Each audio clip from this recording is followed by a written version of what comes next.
Last year we changed out our U3 and common Bermudagrass to some newly developed cultivars, Midline and Midfield, that are more cold hardy and actually more acclimated to our Oklahoma conditions. Now these cultivars were released in a joint partnership by Oklahoma State University and Kansas State University. And we actually had them fill in probably last year in 6, 7, 8 weeks at the most, and we were real pleased with the coverage, except for this spot right here. Now, about a year later, we still don't have any of the Bermudagrass filling in, and so we've tried to decide what could the problem be. And really it's based on a process of elimination, but the possibilities are soil compaction, and of course here in Stillwater we have heavy soils anyway.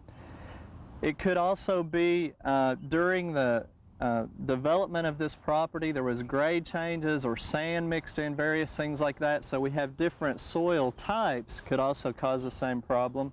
Or it could be a chemical spill of some type, either through pesticides or fertilizers. And again, with process of elimination, you need to kind of know the history of it. Well, we know that our soil has not been graded or changed around. The soil type is pretty much uniform, and one of the best ways to determine your soil type is to take a soil probe or a shovel, go down about 6 to 8 inches and pull that out of there, and you can actually look at the soil and see that ours is pretty uniform. And it wasn't too compacted because that was pretty easy to get the probe in. So we can eliminate that problem. Now, in especially cases of new home construction, you may pull that out and see levels of sand or even lime or bricks or anything, and obviously that could cause a problem, and you would know that just by looking at the soil under the ground level. So if it's not compaction or those types of things, what else could it be? Well, the only way to find out if it's a fertilizer spill or something is to do a soil test, which we've done, and you can see the holes here where we've used a soil probe and we've taken the little plugs like this, mixed them together, took in about a pint jar full to our soils lab, and we got back the soils test, and on that test we find that our pH is 5.5, our surface nitrogen is 86, our phosphorus is 218, and our potassium is 727. And what that tells us, the pH is very acidic for a lawn, especially Bermuda. It needs to be about 6 to 6.5, so it's pretty low. The surface nitrogen, it's very seldom that you'll ever see that number that high because nitrogen leaches so quickly through the soil, and ours is 86. And then our P and K are both extremely high, so that's pretty much telling us that some kind of fertilizer has been spilled right in this spot. It's been concentrated, one that would also lower the soil pH, because our soil pH in the other areas is up around 6, 7, and you can tell that that's a huge difference just from this one spot. So in that particular case, what we'll do is we'll put in a little bit of lime. Remember, lime raises a pH, and for about a 10 square foot area, we're going to put in a ½ pound of lime. And I'm going to put on some gloves because as windy as it is, I'm going to apply it by hand.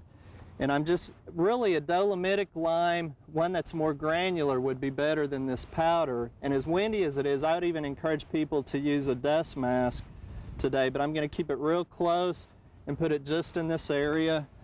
And again, that's about a ½ pound.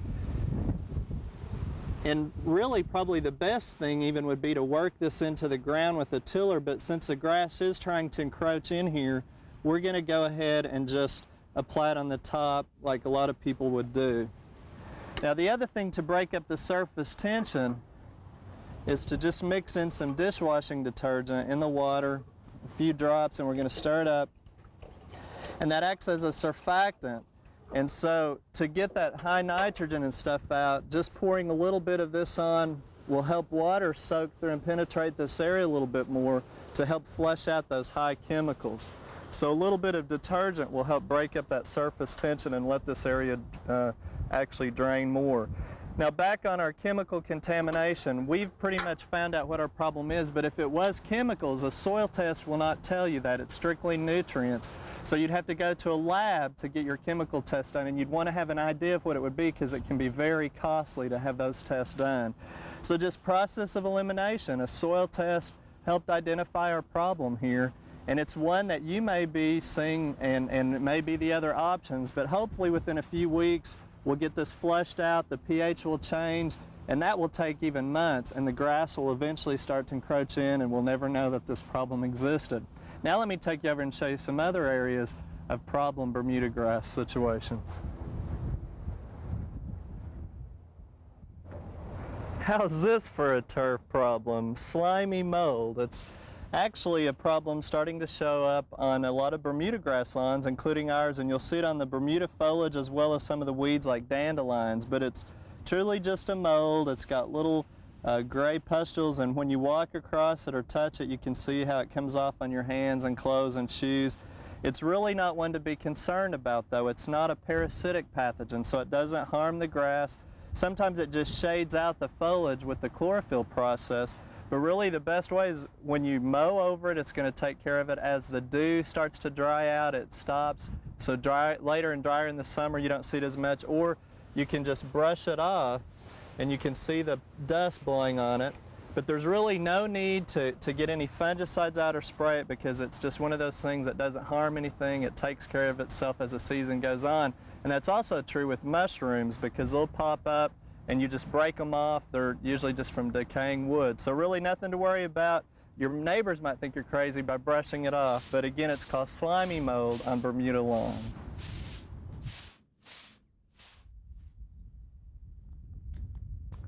Well, here's a lawn combination that you don't see too often: buffalo grass in combination with fescue. Now, the homeowner tells us that the buffalo grass is out further away from the home, where they actually drive some to get back into their property, or they park their cars, so it takes a lot of heavy traffic. Then as we get closer into the home, it's more shaded, where they have a nice blend of fescue here. And at first glance, the fescue actually looks pretty nice, but upon further inspection, you start to see some spots that are starting to yellow out a little bit.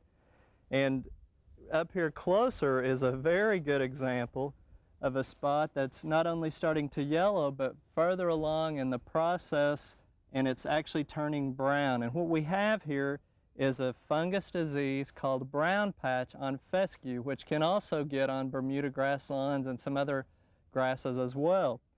And the way it actually starts out, and you'll see a few little tiny spots that are kind of a yellowish brown color, and they're very small. And as the disease progresses, it gets bigger and bigger and starts to actually kill out the leaf blades. And upon closer inspection, you can actually pull some of the leaf blades up and see the circular spots that are killing the entire blade out. And obviously it keeps spreading. Now, the reason it's spreading is that usually moisture has to be in contact with this disease for it to spread. And if you think about our spring, some places, especially where this lawn is in Stillwater, it's been very dry this spring. So how could it be spreading so bad if it's been dry? Well, the reason for that is, even though we've not had a lot of rainfall, there's been a lot of heavy dews on this lawn, and just the heavy dews in the morning is enough moisture for the disease to spread. So again, it starts to spread and kill the entire leaf blades out, and you end up with these big dead spots in the lawn. Now, as the summer gets hotter and drier, the disease goes inactive and you don't see it, so it doesn't spread as much, but the spots are still here, because with fescue, you can't overseed it until the fall, till it cools off again. So let me talk about some cultural, non-chemical ways to help keep this disease from spreading. First of all, if you're going to use fescue, it's a good idea to get a blend of different cultivars. And the homeowner tells me they still have 3 or 4 different blends, but we're still ending up with some diseased areas. Also, this is a case where we would tell you to make sure that your lawnmower blade is very sharp, and you can tell that we're getting some dull areas, and that will actually help spread the disease. It shreds the blade and it's more susceptible to the disease. Also, if you're pulling a water hose across, you can drag it. Just think about it, dragging a water hose across, you're spreading it across the surface of the leaf blades. And this is another case too, where during the wet times of year early on, it's a good idea to go ahead and bag the clippings, because letting the clippings fall or drag them and dropping them along as they fall in other spots, you can actually increase the disease presence. So bag the clippings, compost them, and it's okay to reuse them in your flower bed, vegetable garden, whatever, because the disease doesn't hurt those crops, just types of turf grasses. This is also referred to sometimes as the rich man's disease because people who fertilize a lot with nitrogen is going to get more of this disease because you're obviously going to get more leaf blade growth, and that's more susceptibility, more tender to the disease. So cut down on the nitrogen, watch your practices. Even walking across it when it's wet can spread the disease. Mowing when it's wet can spread it. So try to do any activity on it when it's dry. And if you're going to have to water it, it's also better again to water early in the morning so it will dry up quicker, because this is truly the case. The longer the lawn stays wet, the better chances for the disease to spread. So those are some practices that you can keep in mind, but in this case, before they lose the entire lawn, they may want to come in with a chemical spray, and there's several fungicides that you can use. Some of the recommended ones are Banner, Balaton, Daconil, Fungo, and Manzate are some of the most common fungicides that you can spray. Now, if you're just getting one or two areas like this, do what we would call a preventative spray. And with the preventative spray, just come in and spray the area that's treated, because that way you'll keep these green blades from dying further on.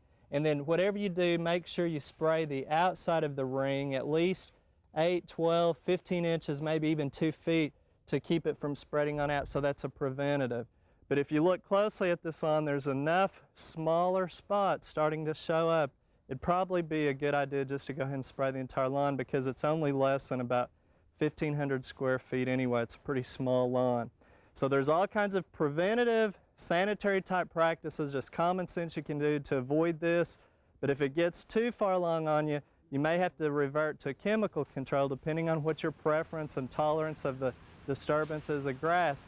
And it's not only a problem in fescue, sometimes you'll see it in other grasses, sometimes even Bermudagrass. But if you were going to take a sample to make sure, you collect some of the leaves that are starting to turn brown, some that are already starting to get the spots on them, and get a mixture, take it to your county office and they can send it in for you.